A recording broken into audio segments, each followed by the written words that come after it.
Exactly. Oh. Oh.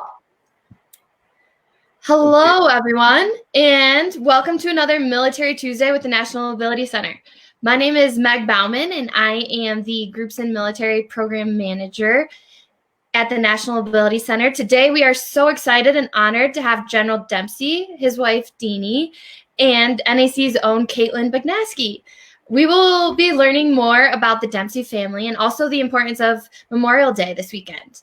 Please, throughout any point in this broadcast, please let us know if you have any questions. We are here for you guys. And Caitlin, I'll let you introduce your parents. Okay, sounds good. Yeah, this is so fun because I've never gotten to do anything like this with them. So I'm excited to spend the next 30 minutes or so with them and all of you guys. So yes, these are my parents, as Meg said. They are high school sweethearts, which I love and I don't think happens all that often anymore. But my dad was in the Army for about 41 years and finished his career as the 18th chairman of the Joint Chiefs of Staff, which is the senior ranking leader in the U.S. military and a special advisor to the president. And he was under President Obama. And my mom was right there with him along every step of those 41 years. And for those not as familiar with the military, he commanded at every different level in the military. And during that time, the military member and their spouse really are a command team, is what they're called. And I don't think you could find a better command team than these two. And of course, I am biased, but they just cared so much for every person under their command. And that's one of the things I've always most admired about them. So yeah, I'm excited to get to hang out and let everybody meet them and get to know them a little bit better. Yeah. Well, welcome again to Caitlin and Meg's Military Tuesday. Why don't we start at the very beginning, General Dempsey? You spent 41 years in the Army. What inspired you to go to West Point? Actually, I didn't want to go to West Point. I didn't want to go to a military academy at all. But my mother and her brother, who had been in the Navy, believe it or not, had this idea that would be a good fit for me. And it's a relatively long story, but I disagreed. But out of respect to my parents and my uncle, I applied to Annapolis, went through the whole process, got disqualified from my vision. But in the process of going through the medical and physical exams, I took those at West Point because it was the closest military installation. And I caught the eye of the West Point staff. And by the way, this is 1969, and for those of you in the audience old enough to remember 1969, the military wasn't popular at all. So in any case, they were literally scrambling to try to get people to come. And after I got disqualified from West Point, from Annapolis, I got accepted into West Point 3 days before I was supposed to show up. Somebody who had gotten the appointment declined at the last minute. I got an alternate appointment to West Point and told my mother, well, that's really interesting. And I'm honored, but I'm not going. And she cried and I went. And so that's how it all started. Wow. So you really have been along for the whole ride, Deanie. Yep. Yeah. So West Point is in the same county as the high school that Marty and I went to. And so he was 2 years ahead of me and he went up there and I would drive up on Saturdays and home Saturday night and up Sunday and home Sunday night to see him. Because back then you couldn't leave until Christmas was the only time you left as a new cadet at West Point. So, yeah. And then he graduated and went off and I waited till I graduated from college. So 2 years later, we got married and started the 41-year stretch. Wow. Well, last week, Caitlin and I chatted about what it was like growing up in a military family and the strong sense of community and how strong your guys' family is. What were some of the challenges that you both experienced raising a family in the military? Well, because you said raising the family, I'm going to defer to Deanie. Well, I mean, some of the things I think people would know right off the top that are a challenge is the moves. Your kids, they get into sports and they make friends and then, you have to tell them you're moving. And so that's probably the hardest. Although I will say one of the hardest things for us, I think, was when Marty went to Desert Storm. We were stationed in Germany, so we were already considered forward deployed. And Caitlin was in second grade, and her brother and sister were in fifth and sixth. And, we sent them off, and we had no idea then. They didn't have family support groups, and they didn't have a lot of the networking that they have today. And so that, it was just a scary time for the kids and for me. The kids went to school with a tank at the front door. So it was nerve-wracking. But at the same time, my family all said, "Oh, are you coming home?" And I said, "No," because I really felt like the kids needed to be there with their friends and the other moms or dads, whoever was the spouse that was left behind. Because if they'd come home, nobody would really understand what they were going through, where all these other kids did understand, because all the dads and moms left from our post. Everybody went. So they were a great support system for one another, the kids. Not only Kate and Megan and Chris are our three kids together, but with their friends. I think that, camaraderie, and if one kid was having a down day, kind of the group picked them up, and because they all got what they were going through. They were all missing their moms or dads, and it was, like I said, a scary time because we sent them on. It wasn't you're going for a month, 6 months. We had no idea how long they were going for, because we didn't know at the end. We didn't know biological weapons, kind of all that was in the news at the time. And so that was probably the scariest. But I think the biggest challenge is the moving. But if you, one thing I swore I would never do is if we were going someplace that was less than favorable, I would not let my feelings to the kids be known on that I would kind of have my little pity party away from them in I'd give myself 24 hours. And then it was,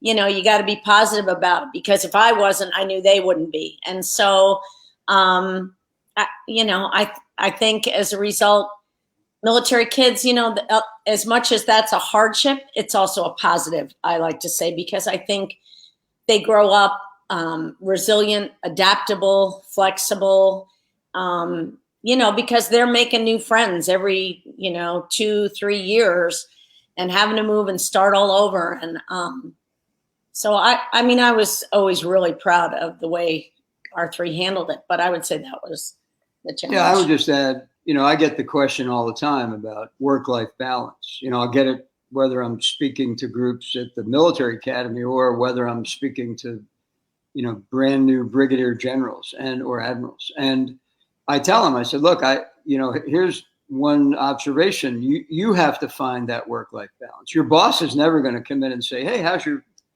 work-life balance? How's that working out for you?" It's just, we get so consumed in what we're doing. So you have to figure that out and then match that with what your spouse is doing on the home front. You can make it work.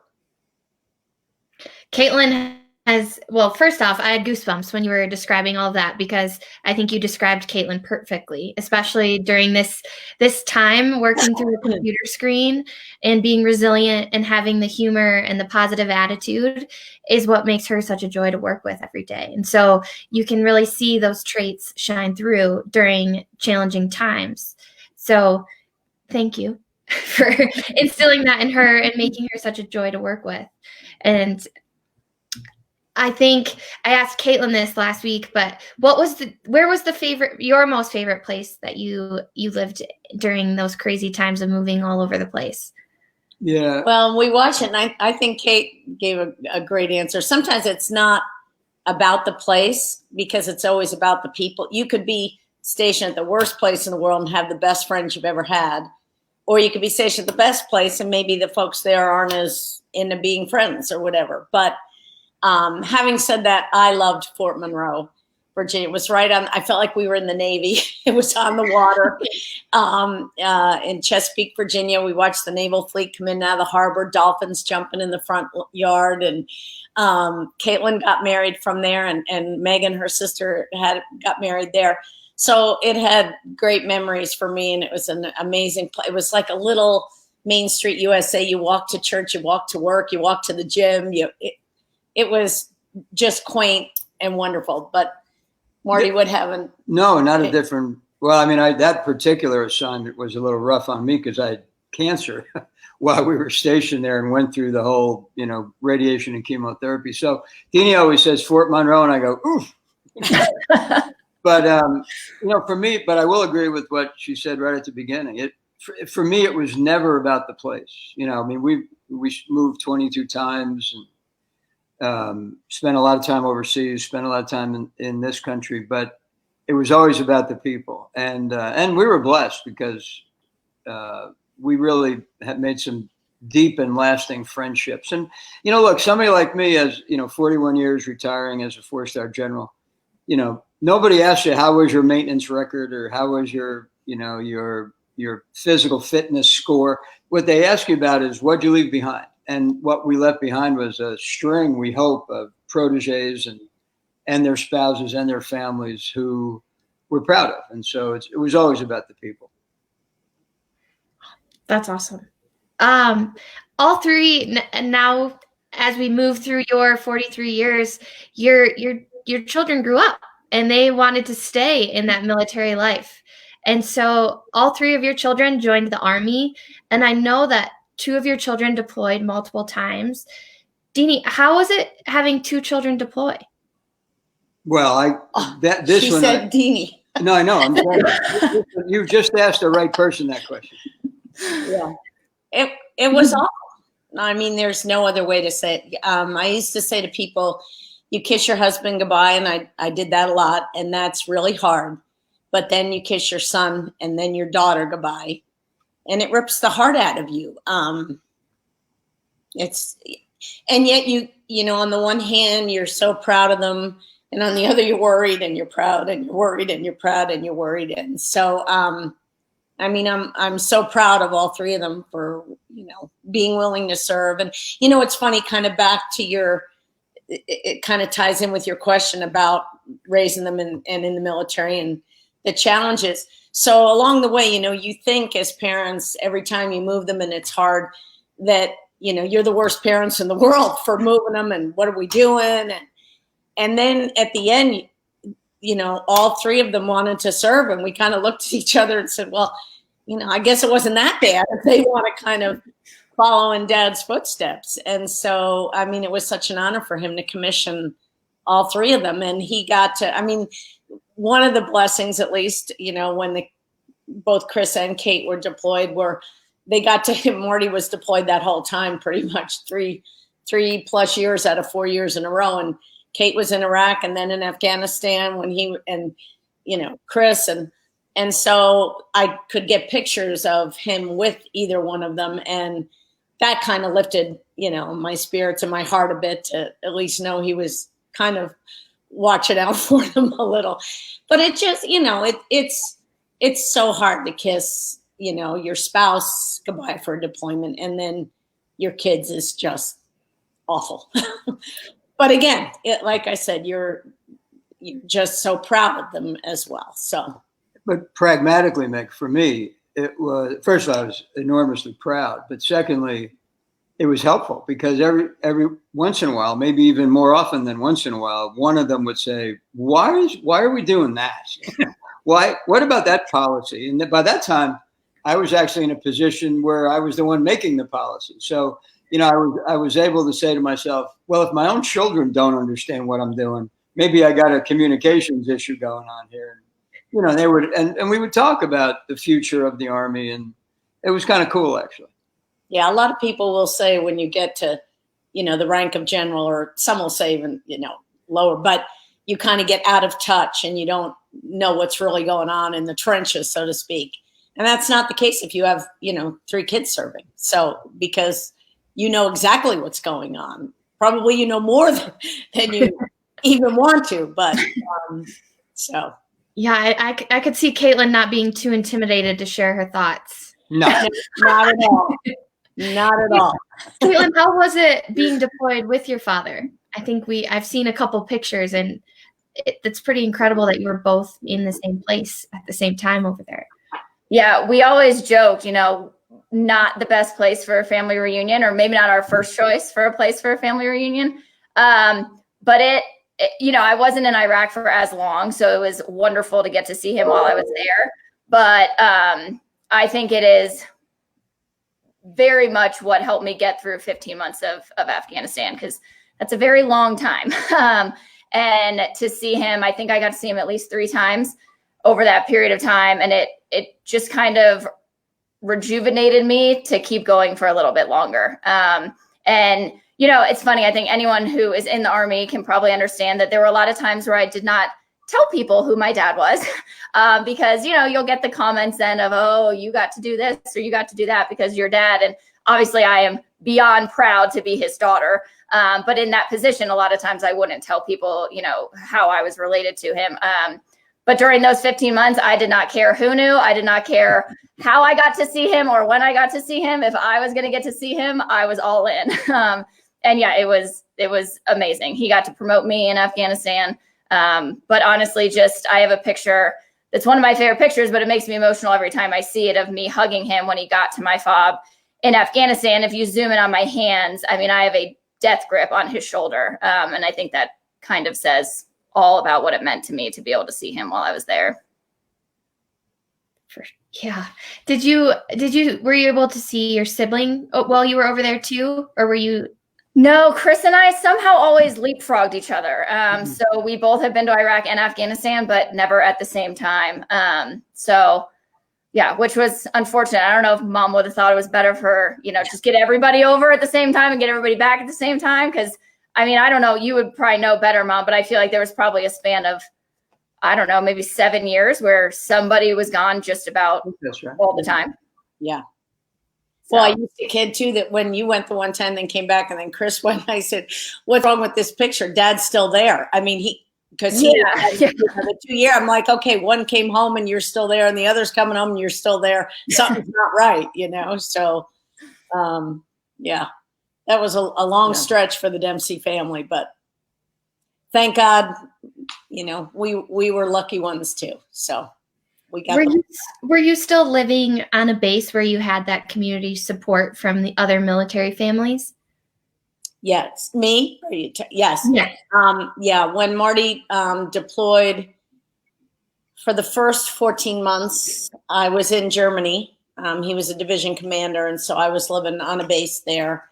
And then the next 2, he was home for 10 months, left for 2 more years, and I was at Fort Belvoir, Virginia at that point. So, yes, I was on a post, and so it definitely helped. And I, on the other hand, was living in the back of a 2.5-ton truck for about 14 months, and then they moved me into a CHU the next time. Now I was a 3-star. You got to tell them what a CHU is. A containerized housing unit. Come on, you knew that, Megan. Nope, I am learning a lot. Yes. Oh God. Anyway, had nice neighbors though. No, my background is actually in adapted physical activity. So working with people with disabilities. And so that is, I think, one of the number one reasons Caitlin and I make such a good team, because she has that military knowledge and background.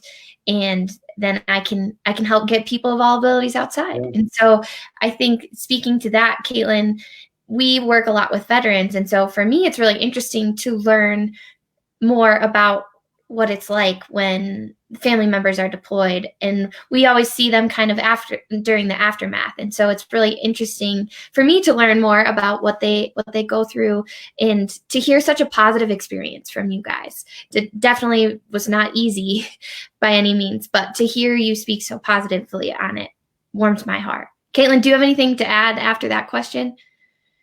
No, I don't think so. Well, now we're going to move on with Memorial Day coming up this weekend. We really want to remind people of the importance. And so, General Dempsey, what does Memorial Day mean to you?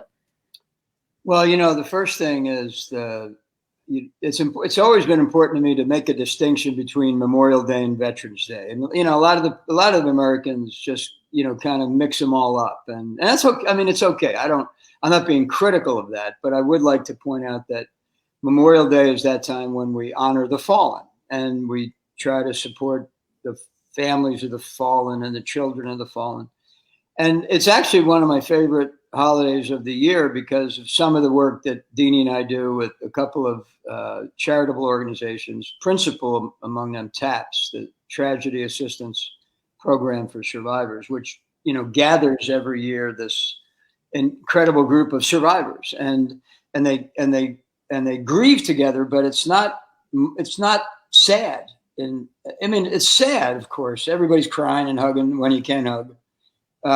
But it's also incredibly inspiring because they're all together. Nobody can talk to a survivor like another survivor because, none of us have been through it. So it's very, very powerful. Memorial Day is very powerful. This year, we're going to do it virtually. So Saturday, I'll be, zooming in with several thousand survivors and their children, trying to do what I can to remind them that, their sacrifice really made a difference and matters. So, I don't know if you want to add anything to that. But. I think that word means a little bit more to you, right? About that video that Caitlin shared with us in that little box that you have. Yeah. Could you explain that a little bit?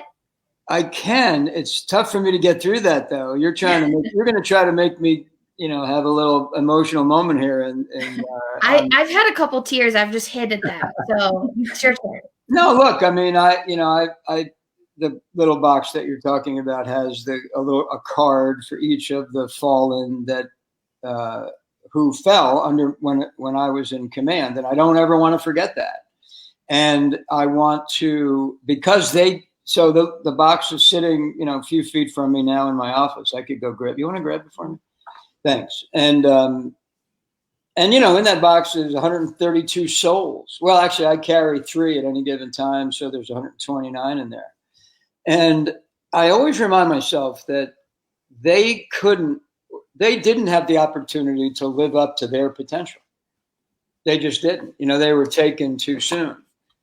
There's the little. Oops. There you go. And it says "Make it matter" on it, and that reminds me to make. The way I can honor them is making what I do matter. Well, I'll just pull a couple out here. So, I mean. That one doesn't have a picture. Yeah. So, where are we? There I know. But anyway, because they couldn't fulfill their potential, I think the rest of us have have a responsibility to make sure we live up to our potential, to honor their sacrifice. So Memorial Day is really special. Yes. And I'll piggyback on that real quick too, because I think you do sometimes hear, people will wish you a happy Memorial Day, and for some people that can, rub wrong. Or to Dad's point, they'll thank me for my service, and then I almost feel guilty because it's not Veterans Day, right? And I did come home, and so I am beyond lucky in that aspect. But you also always know that people do mean well. And for us specifically, my husband and I, our youngest son is named after one of my husband's best friends who was a 160th pilot and was killed in a helicopter crash. And so, that brings on even added meaning. And one of my brother's best friends, was killed in Afghanistan a year to the day after Dave was killed. And so although, it becomes very emotional. But I think, like Dad said, it also is a time to celebrate those people as well, right? Because they're the reason we're all here and free to sit in our homes for 9 weeks, staying healthy. And when we were living at Fort Myer, so Fort Myer is attached to Arlington Cemetery.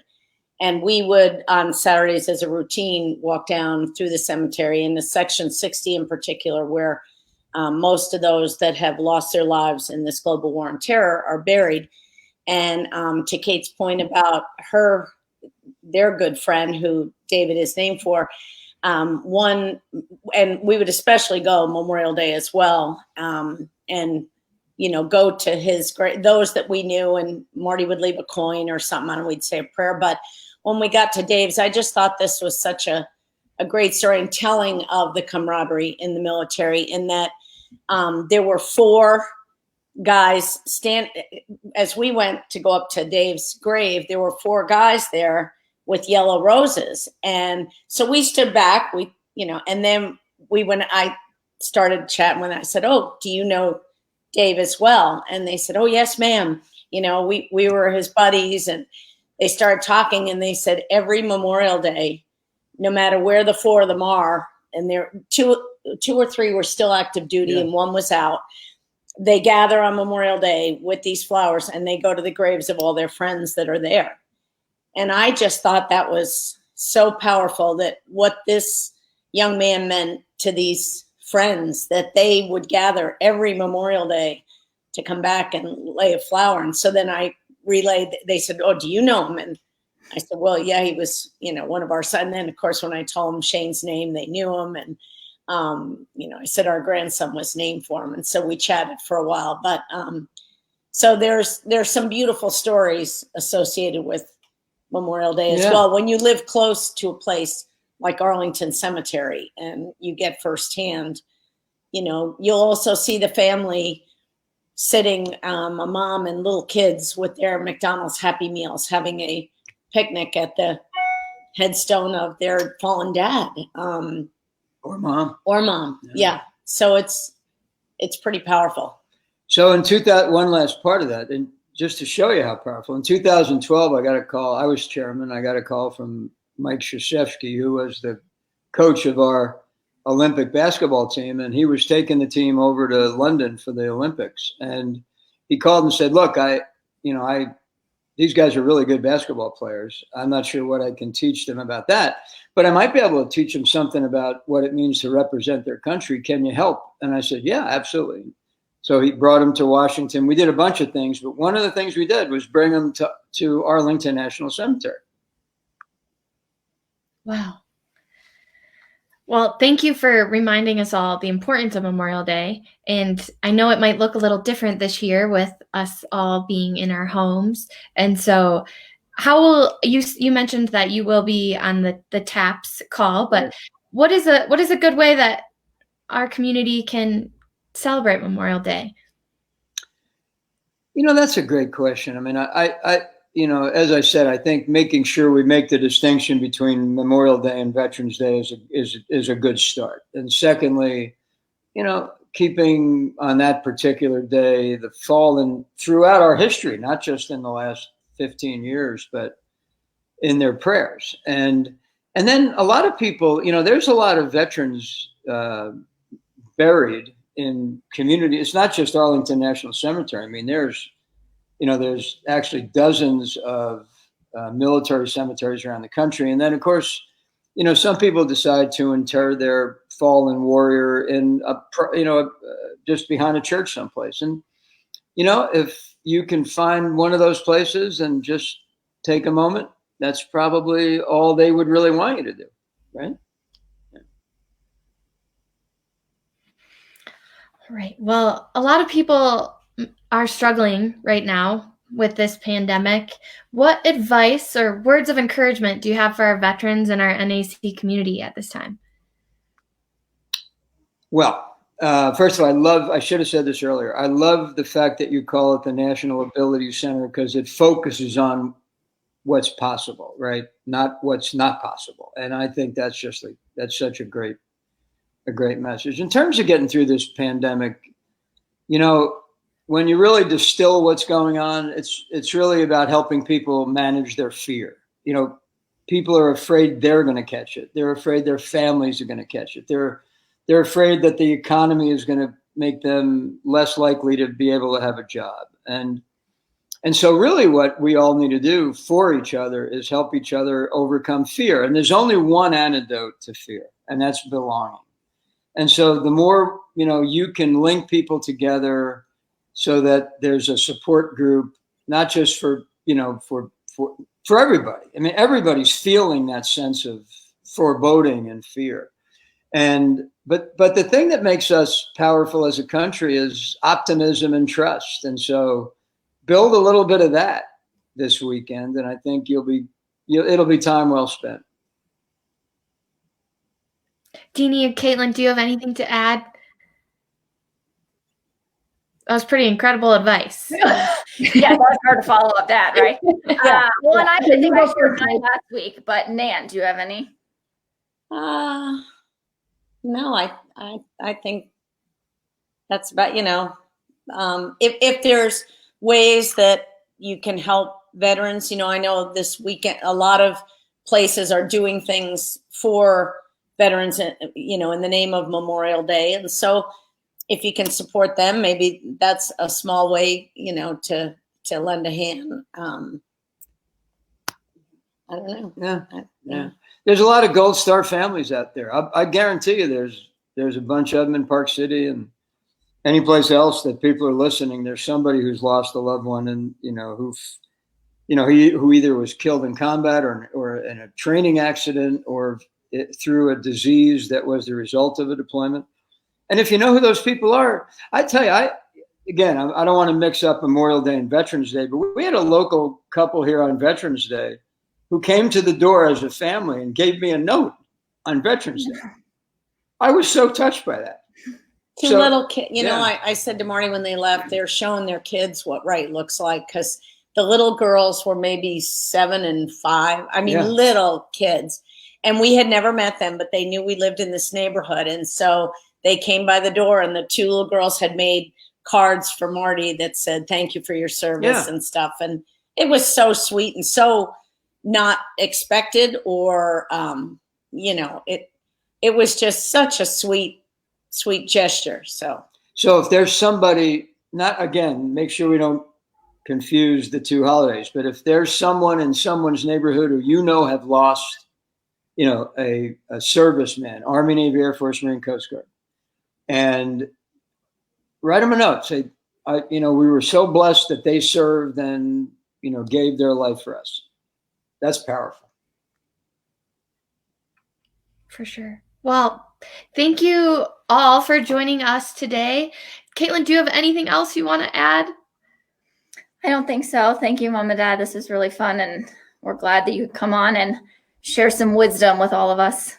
Yes, and thank you so much for sharing the Dempsey family story. And it was, I think, just the tip of the iceberg. I think there's a lot more stories to be told. Yeah, we're not going to tell you, though, Meg. No, thanks for having us on, and thanks for what you guys do for all the the military that come out to Nacd. It's inspirational for us to see, and we're just proud that Kate was able to get on there, because we know that's one of her passions, and it's a wonderful organization, and we're proud that you've got it. So thanks for what you guys do. And Caitlin is doing an incredible job, and I'm very thankful to have her to work through these interesting times. And so for those of you who are watching from home, please check out our virtual programming. We want to help you stay connected, like General Dempsey said, and stay active throughout these times. Wherever you are in the United States, get outside, get some sunshine. It does good for the soul. And we look forward to seeing you all when we can open our doors, hopefully soon. All right, everyone, happy Memorial Day weekend, and we will talk soon. Thank you again for sharing your story. Thank you.